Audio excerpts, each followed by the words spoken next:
Pest-Cited with Yun guys, pest Biotech. control na naman tayo ngayon. Kumusta kayo ngayon? Dito na uli si Kuya Marcos eh. So, happy long weekend pala sa inyo.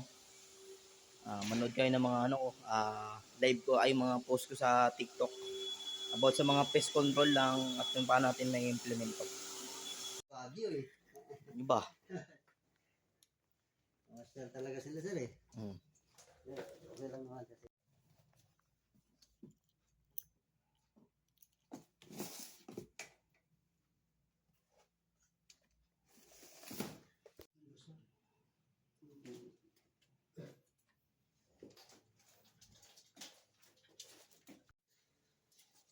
Lakpan na yan sir.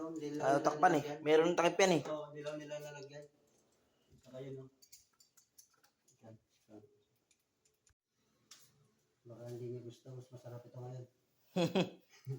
Hipon to, hipon. Ay putang matindi yan. Hipon to. Ayun na, hindi mo natin yan tayo. Huwag mo lang. Maamoy yan. May bakasyon isang araw. Lalantakan yan.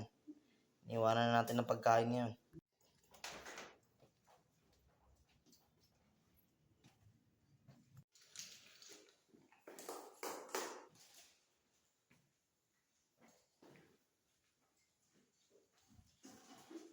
Na naman na lumilipad-lipad no.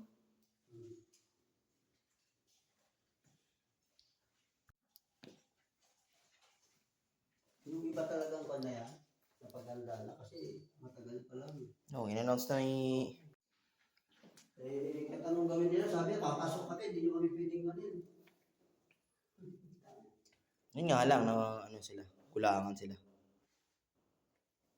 Ano yan? Tignan natin kung gano'n nagsasawag tataro sa lugar niya. Yung inatake nila, sumasabay na sa crowding. Sa crowd. Kaya yun, hindi nila makahuli-huli. Puro malapitan na rin doon siya eh. Pan na rin doon sa amin eh. Yan, sige, spray mo yung sa loob niya. Wala sila na. Ito, trash can. Loob. Parang pan na rin yan. Dynasty ba tawag doon?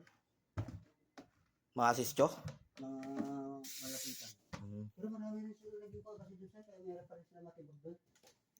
Tapos sila pa yung matapang ngayon. Gusto nila, kapagsak yung gobyerno. Porque raw wala raw pakialam. Yung babae, yung secretary, yung alam din nila kung gaano kan eh. Gaano kayaman yung tatukukan. Oo. Pero mo, si Kibuloy, tapos ganun-ganun lang. Bigyan ka na ng... Teacher, yung mga tinasa niya. Sumusunod naman siya sa lahat ng mga kan. Ikaw siya kasi eh. Ako ni Bongbong yan eh. Katikit ni Bongbong. Kasi kapartido nila. Pero pala ikaw, baka mahirapan pa rin na talo yung malapitan na yun, si Along.